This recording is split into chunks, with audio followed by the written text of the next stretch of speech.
Hello guys, सबसे पहले आप लोगों को स्टार कस्टडी पॉइंट चैनल की ओर से बेस्ट ऑफ लक कल के एग्जाम के लिए। दोस्तों आप लोग इतना अच्छा से तैयारी किए होंगे, आप एक भी क्वेश्चन को मिस नहीं करेंगे दोस्तों, ठीक है।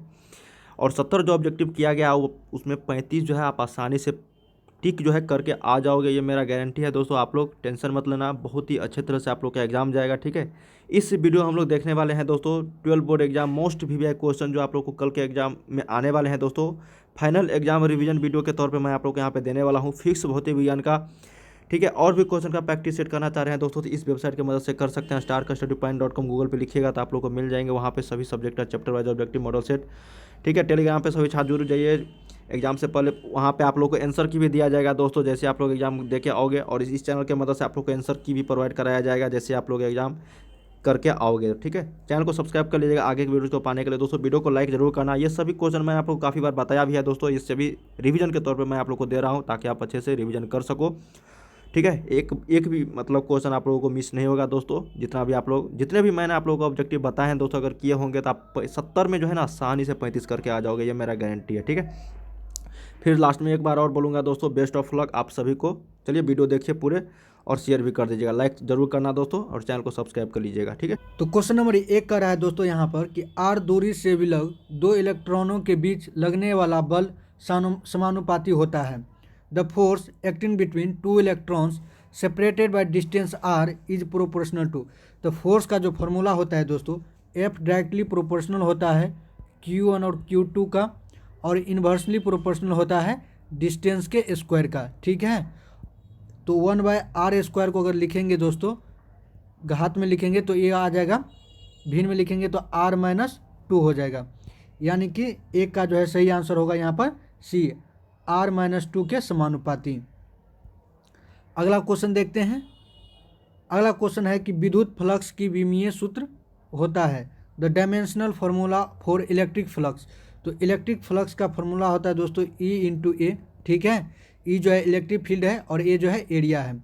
और इलेक्ट्रिक फील्ड को आप लिखते हैं क्या, F = Q, यानी कि F/Q, ठीक।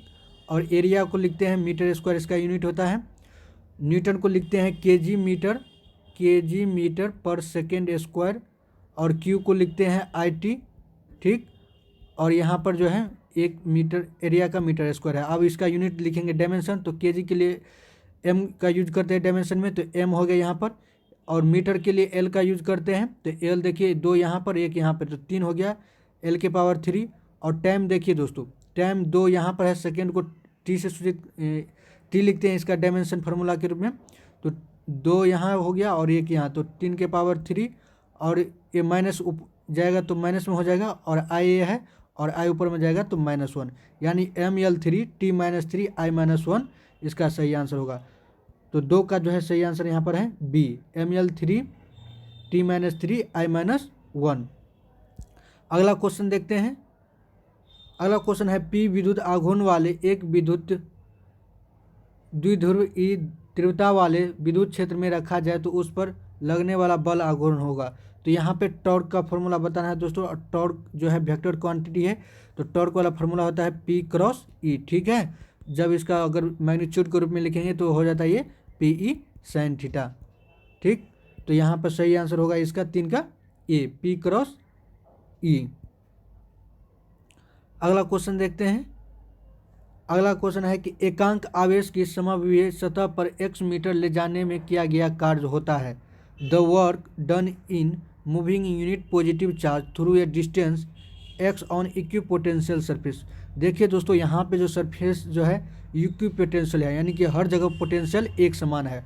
और वर्क का जो फार्मूला होता है, वर्क का फार्मूला होता है W = Q × ΔV, ठीक है। अब देखिए ΔV है चेंज इन पोटेंशियल, लेकिन यहाँ पे जो है पोटेंशियल में कोई चेंज नहीं हो रहा है क्योंकि हर एक जगह पोटेंशियल सेम है, तो यहाँ पे वर्क डन जो हो जाएगा वो हो जाएगा 0। तो 4 का जो है सही आंसर होगा यहाँ पर C, 0। अगला क्वेश्चन देखते हैं। अगला क्वेश्चन है कि आवेशित खोखले गोलीय चालक के अंदर विद्युत तीव्रता होती है। The electric field intensity inside the charge hollow spherical conductor. दोस्तों हॉलो स्फेरिकल कंडक्टर जो है अगर इस पर जो चार्ज देते हैं तो सारा चार्ज जो है सरफेस पे आ जाता है, जिसके कारण अंदर कोई चार्ज नहीं बचता है, और कोई चार्ज नहीं होने के कारण वहाँ पर इलेक्ट्रिक फील्ड भी नहीं होगा। तो 5 का जो है सही आंसर होगा यहाँ पर सी, 0। यानी कि इलेक्ट्रिक फील्ड इंटेंसिटी जो होगा हॉलो स्फेरिकल कंडक्टर के अंदर 0 होगा, 0 होगा। चलिए अगला क्वेश्चन देखते हैं। अगला क्वेश्चन है कि एक चालक जिसका धारिता 20 मिली फैराड है दोस्तों, ये मिली फैराड को 1000 वोल्ट तक आवेशित किया जाता है, तो चालक की स्थिति ऊर्जा होगा। The conductor of capacity 20 micro farad is charge to 1000 volt, the potential energy of conductor will be. तो पोटेंशियल एनर्जी का फॉर्मूला होता है दोस्तों U is equal to half CV², ठीक है। यहाँ पर हाफ और C का जो वैल्यू दिया है दोस्तों वो दिया है आपके पास कैपेसिटर का 20 मिली फैराड। तो 20 और मिली को लिखते हैं 10⁻³ और देखिए दोस्तों यहाँ पर 1000 वोल्ट है और इसका जो है डबल करना है, तो अगर डबल करेंगे तो 10⁻6 हो जाएगा। और देखिए यहाँ से 2 से अगर 20 काटेंगे तो यहाँ पे 10 हो जाएगा, 6 और 1 7 यानी कि 10⁻7, और इसमें जो है 10⁻³ घटा देंगे, 7 में से 3 चला जाएगा, तो दोस्तों 10⁻4 जो है जूल आपका जो है सही आंसर होगा। तो 6 का जो है सही आंसर होगा यहाँ पर बी, 10⁻4 जूल। तो आप फार्मूला याद रखिए पोटेंशियल एनर्जी का, हाफ CV²। सी जो है कैपेसिटेंस है और भी जो है पोटेंशियल है। अगला क्वेश्चन देखते हैं कि सेल का जो है the EMF of cell is measured by. तो सेल का जो है EMF मापने के लिए दोस्तों एक्यूरेट वैल्यू ज्ञात करने के लिए हम मापते हैं पोटेंशियोमीटर को। वोल्ट से भी मापा जाता है, लेकिन वोल्ट में है दोस्तों इसका जो करंट का भाग जो है ये वोल्ट मीटर यूज कर लेता है, जिसके कारण एक्यूरेट जो है मेजरमेंट नहीं देता है। लेकिन पोटेंशियोमीटर जो है दोस्तों कोई करंट जो है EMF से नहीं लेता है और ये एक्यूरेट मेजरमेंट करता है। तो EMF के लिए जो है सेल का EMF मापने के लिए जो है पोटेंशियोमीटर का यूज करते हैं। तो 7 का जो है सही आंसर होगा यहाँ पर बी, पोटेंशियोमीटर विभव मापी से। अगला क्वेश्चन देखते हैं कि किरचॉफ्स का धारा नियम किस राशि के संरक्षण से संबंधित है। Kirchhoff's current rule is related to principle of conservation of charge. तो दोस्तों किरचॉफ का जो करंट रूल जो है वो चार्ज कंजर्वेशन से रिलेटेड है, चार्ज के आवेश के संरक्षण के सिद्धांत पर आधारित है। 8 का जो है सही आंसर होगा यहाँ पर सी, चार्ज कंजर्वेशन। अगला क्वेश्चन है इलेक्ट्रॉन वोल्ट में मापा जाता है। इलेक्ट्रॉन वोल्ट जो है दोस्तों ये जो है यूनिट है एनर्जी का। इलेक्ट्रॉन का जो एनर्जी होता है दोस्तों इसको जो है ये जो है इलेक्ट्रॉन वोल्ट ये बहुत ही मतलब कि आप समझ सकते हैं मिनिमम क्वांटिटी का यूनिट है एनर्जी को मापने के लिए। बेसिकली जब इलेक्ट्रॉन का कोई एनर्जी होता है तो उसको हम इलेक्ट्रॉन वोल्ट यूनिट में मापते हैं, तो ये जो है एनर्जी का यूनिट है। तो नॉन का जो है सही आंसर होगा यहाँ पर सी, एनर्जी। अगला क्वेश्चन है कि चुंबकीय क्षेत्र बी में स्थित एम चुंबकीय आघूर्ण वाले धारा पास द्वारा अनुभूत बल आघूर्ण का मान होता है। तो यहाँ पर जो टॉर्क का फॉर्मूला होता है दोस्तों M cross tau is equal to M cross B होता है, ठीक है। तो यहाँ पे जो है सही आंसर होगा 10 का A, tau is equal to M cross B. अगला क्वेश्चन देखते हैं। अगला क्वेश्चन है एक गैल्वेनोमीटर का प्रतिरोध G है, मुख्य धारा का 1% ही गैल्वेनोमीटर में प्रवाहित होता है, इसके लिए शंट का मान होना चाहिए। The resistance of galvanometer is G, shunt is to allow 1% of main current through the galvanometer. तो यहाँ पे जो शंट का वैल्यू कितना होना चाहिए दोस्तों, शंट जो होता है दोस्तों बेसिकली एक प्रकार का जो है रेसिस्टेंस होता है, ठीक है। तो इसका जो वैल्यू निकालेंगे शंट का तो इसका फॉर्मूला होता है IG इंटू जी आई माइनस आई जी। यहाँ पर जो IG है दोस्तों वो जो है गैल्वेनोमीटर से प्रवाहित होने वाला इलेक्ट्रिक करंट है, ठीक है। और I जो है इसका मेन करंट का वैल्यू है और G जो है इसको रेसिस्टेंस ऑफ गैल्वेनोमीटर का जो है रेसिस्टेंट है G। तो देखिए दोस्तों यहाँ पे कराई 1%, यानी कि करंट जो है गैल्वेनोमीटर में केवल 1% जाता है, 1 एम्पियर जाता है। तो IG का वैल्यू यहाँ पर आएगा 1, ठीक। और गैल्वेनोमीटर का रेसिस्टेंस दिया है GA, ठीक है। और ये कितना है टोटल परसेंट है, यानी कि 100 एम्पियर का है, टोटल करंट है 100, ठीक। और इस गैल्वेनोमीटर में कितना जा रहा है 1 एम्पियर, इसमें से -1 कर देंगे। तो यहाँ पे जो आपके पास सही आंसर हो जाएगा G/99, ठीक है। तो इतना जो है शंट का वैल्यू होगा। तो 11 का जो है सही आंसर होगा यहाँ पर A, G/99। चलिए अगला क्वेश्चन देखते हैं। अगला क्वेश्चन है कि किसी वृत्ताकार कुंडली में धारा प्रवाहित की जाती है, यदि कुंडली की त्रिज्या दुगुनी कर दी जाए तो उसके केंद्र पर चुंबकीय क्षेत्र की तीव्रता का मान हो जाएगा। तो उसके जो है क्षेत्र पर दोस्तों चुंबकीय क्षेत्र का जो मान हो जाएगा वो हो जाएगा आधी इसको उसकी त्रिज्या करने पर। तो 12 का जो है सही आंसर होगा यहाँ पर B, हाफ। चलिए अगला क्वेश्चन देखते हैं। अगला क्वेश्चन है कि डायनमो के कार्य का सिद्धांत आधारित है, the working of dynamo is based on. तो डायनमो जो है दोस्तों वो इलेक्ट्रोमैग्नेटिक इंडक्शन के पर आधारित है, तो यानी कि विद्युत चुंबकीय प्रेरण पर, ठीक है। इस सिद्धांत को दोस्तों फैराडे ने दिया था सबसे पहले, तो आप इनको भी याद रखिएगा। तो 13 का जो है सही आंसर होगा यहाँ पर B, विद्युत चुंबकीय प्रेरण पर और इलेक्ट्रोमैग्नेटिक इंडक्शन पर। अगला क्वेश्चन देखते हैं। अगला क्वेश्चन है कि यूनिट ऑफ सेल्फ इंडक्टेंस। तो सेल्फ इंडक्टेंस का यूनिट होता है दोस्तों हेनरी। तो 14 का जो है सही आंसर होगा यहाँ पर C, ठीक है, हेनरी। ये क्वेश्चन काफ़ी बार पूछा जा चुका है दोस्तों, तो आप इनको याद रखिएगा। सेल्फ इंडक्टेंस का यूनिट जो है हेनरी होता है। अगला क्वेश्चन है किसी ऊंचाई ट्रांसफार्मर के प्राइमरी एन सेकेंडरी में क्रमशः N1 N2 लपेटे हैं तब। देखिए दोस्तों, अगर सेटअप यहाँ पर ऊंचाई दिया है, इसका मतलब है सेटअप ट्रांसफार्मर है। तो सेटअप ट्रांसफार्मर में दोस्तों स्टेप अप ट्रांसफार्मर में जो है सेकेंडरी कॉइल का जो नंबर होता है वो प्राइमरी कॉइल से ज़्यादा होता है, तो यानी कि N2 बड़ा होगा N1 से। तो 15 का जो है सही आंसर होगा यहाँ पर B, सेकेंडरी कॉइल जो बड़ा होगा प्राइमरी कॉइल्स के। अगला क्वेश्चन देखते हैं कि LR परिपथ का शक्ति गुणांक होता है, power factor of LR circuit. तो LR सर्किट का पावर फैक्टर होता है दोस्तों R/√R² प्लस ω² इंटू L²। तो 16 का जो है सही आंसर होगा यहाँ पर B। अगला क्वेश्चन है किसी छोटे चुंबक के मध्य बिंदु से समान दूरी पर अक्षीय तथा निरक्षीय स्थिति में चुंबकीय क्षेत्र B का मान का अनुपात होता है। तो इसके बीच का जो अनुपात होता है वो अनुपात होता है दोस्तों किसके बराबर होता है, वो अनुपात होता है 2:1 के बराबर। तो 17 का जो है सही आंसर होगा यहाँ पर A, 2:1।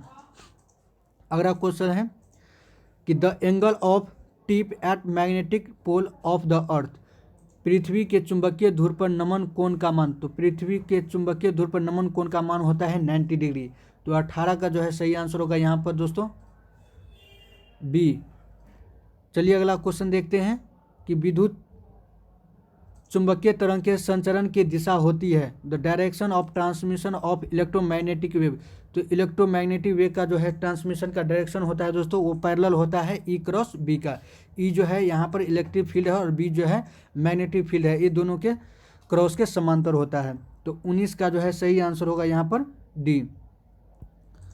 अगला क्वेश्चन है किस कारण से हवा का बुलबुला पानी के अंदर चमकता नजर आता है।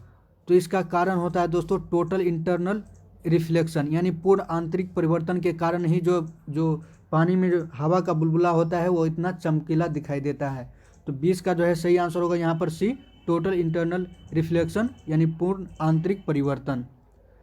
अगला क्वेश्चन है कि दो लेंसों जिनकी क्षमता जो है, यहाँ पे इसका इंग्लिश वर्जन ले देते हैं कि दोस्तों यहाँ पे जो है कुछ हिंदी में यहाँ पर टाइपिंग में मिस्टेक हो गया है। तो इसका इंग्लिश वर्जन है कि the equivalent focal length of coaxial contact combination of to lenses power है, देखो एक में है -15 डायोप्टर और +5 डायोप्टर विल बी।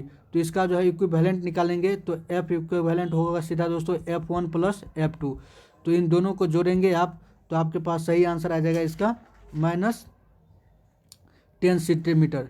10 सेंटीमीटर कैसे आएगा दोस्तों, देखिए सबसे पहले आप जो करेंगे तो फोकल लेंथ निकालने के लिए एक फार्मूला होता है दोस्तों, F=1/d, और d जो है कितना, अगर दोनों का कॉम्बिनेशन निकालेंगे तो आ जाएगा 10, यानी कि 1/10 डायोप्टर है। अगर सेंटीमीटर में फोकल लेंथ होता है तो 100 से गुना कर देंगे, यानी कि 10 सेंटीमीटर जो है, -10 सेंटीमीटर जो है इसका सही आंसर आ जाएगा। तो 21 का जो है सही आंसर होगा यहाँ पर ए। चलिए अगला क्वेश्चन देखते हैं दोस्तों। अगला क्वेश्चन है कि the final image in astronomical telescope, यानी खगोलीय दूरदर्शक में आंतरिक प्रतिबिंब होता है। तो खगोलीय दूरदर्शक में दोस्तों आंतरिक प्रतिबिंब बनता है, वो बनता है एक तो वर्चुअल बनता है और जो है इरेक्ट रहता है, वर्चुअल और इरेक्ट। तो 22 का जो है सही आंसर होगा यहाँ पर बी, काल्पनिक और सीधा।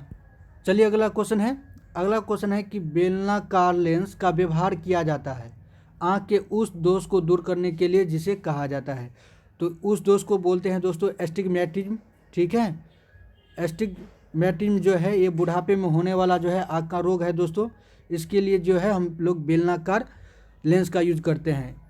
इस रोग से संबंधित पेशेंट को दोस्तों उसको जो है वर्टिकल और जो है दोनों अक्ष में से किसी एक अक्ष को ही वस्तु को देख सकता है, ठीक है। तो इसके लिए जो है हम बेलनाकार लेंस का यूज करते हैं। अगला क्वेश्चन है कि प्रकाश के रेले परिकर्णन में परिणकृत प्रकाश का परिमाण ट्रिंगडाइट लैम्डा के किस रूप में समानुपाती होता है। In Rayleigh scattering of light the intensity of scattered light is proportional to wavelength is lambda in form of होता है, वो होता है दोस्तों इन्वर्सली प्रोपोर्शनल होता है 1/λ4 के। तो 24 का जो है सही आंसर होगा यहाँ पर डी, 1/λ4। अगला क्वेश्चन है कि the colour of thin film is due to, एक पतले फिल्म के रंगीन देखने का कारण होता है।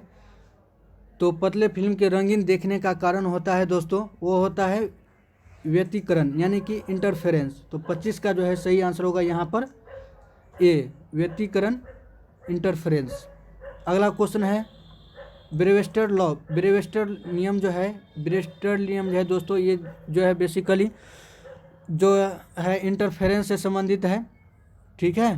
तो इसका रूल होता है B mu equal to 10 IP। तो 26 का जो है सही आंसर होगा यहाँ पर बी, म्यू इंटू 10 IP।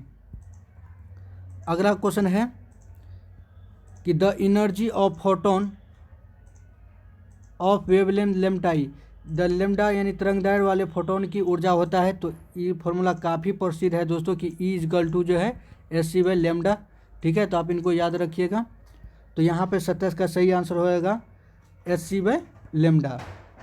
अगला क्वेश्चन है कि हाइड्रोजन स्पेक्ट्रम की कौन सी श्रेणी दृश्य भाग में पड़ती है। Which of the following spectral line of hydrogen spectrum line is visible region.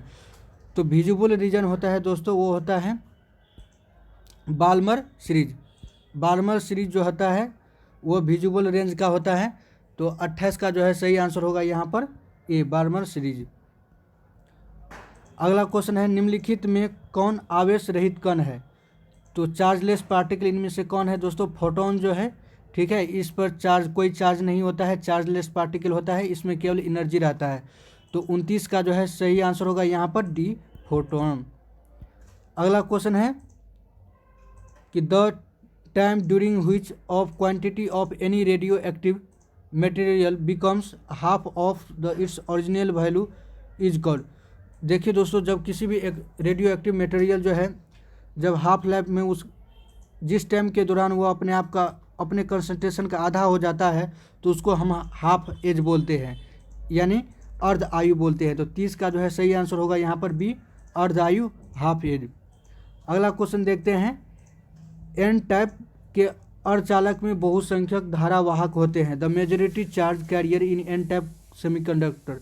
तो एन टाइप सेमीकंडक्टर में है दोस्तों, इसमें जो चार्ज का फ्लो होता है वो इलेक्ट्रॉन के थ्रू होता है। तो 31 का जो है सही आंसर होगा यहाँ पर बी, ठीक है। एन टाइप सेमीकंडक्टर में चार्ज का जो कैरियर करने वाला मेन कंपोनेंट होता है वो होता है इलेक्ट्रॉन। तो 31 का जो है सही आंसर होगा यहाँ पर बी। अगला क्वेश्चन है in full wave of ratification input frequency जो है 50 हर्ट्ज देन आउटपुट। तो आउटपुट में भी इतना निकलेगा दोस्तों, यानी कि पूर्ण तरंगी दृष्टिकोण में यदि निवेश आवृत्ति 50 हर्ट्ज है तो निर्गम आवृत्ति क्या होगा, तो निर्गम आवृत्ति होगा दोस्तों वो भी है 50 हर्ट्ज होगा। तो 32 का जो है सही आंसर होगा यहाँ पर ए 50 हर्ट्ज। अगला क्वेश्चन है कि नंद गेट के बुलियन एक्सप्रेशन होते हैं। तो नंद गेट का जो है बुलियन एक्सप्रेशन होता है दोस्तों वो होता है ए डॉट बी, उसके ऊपर जो है रेकरिंग बोलते हैं इनको, इक्वल टू वाई। तो 33 का जो है सही आंसर होगा यहाँ पर सी। अगला क्वेश्चन देखते हैं कि दशमिक संख्या जो है 15 का द्विधारी मान होगा। Result of conservation of decimal number of 15 into binary will be. तो 15 का जो है इसका बाइनरी दशमिक संख्या का जो है द्विधारी मान होगा दोस्तों इसका बाइनरी नंबर 15 का। देखिए इनको कैसे निकालते हैं। ये 15 है, इसमें डिवाइड करेंगे 2 से, तो यहाँ पे जो है 7 से लगेगा और इसका जो शेष जो है यहाँ पर लिखेंगे इसको, ठीक है। यहाँ पर इसको ऐसे लिखेंगे दोस्तों, ये 15 है, ठीक है। तो 200 लगाएंगे, 2 सत्ते 14, तो यहाँ से जो इसका शेष बचेगा यहाँ पे लिखेंगे इसको। फिर यहाँ पर देखिए 7 है, इसमें 3 से लगेगा, 2 तिया 6, तो इसका भी शेष बचेगा तो यहाँ पर लिखेंगे 1, और फिर 2 से लगेगा तो यहाँ पर शेष बचेंगे 1, यानी कि 1 1 1 4 को 1 होगा, 4 1, और इसका जो है 2 कर देंगे तो ये बाइनरी इसका जो है नंबर होगा, बाइनरी वैल्यू होगा। तो 34 का जो है सही आंसर होगा यहाँ पर सी। अगला क्वेश्चन है कि which frequency range is use to TV transmission. तो टीवी प्रसारण के लिए दोस्तों इसका जो फ्रीक्वेंसी का मान होता है वो होता है 30 मेगाहर्ट्ज से लेकर 300 मेगाहर्ट्ज तक 30 मेगाहर्ट्ज से 300 मेगाहर्ट्ज तक। तो 35 का जो है सही आंसर होगा यहाँ पर सी। तो उम्मीद करता हूँ दोस्तों आपको वीडियो पसंद आया होगा। तो वीडियो को लाइक कीजिए, चैनल को सब्सक्राइब कर दीजिए। यहाँ तक देखने के लिए धन्यवाद।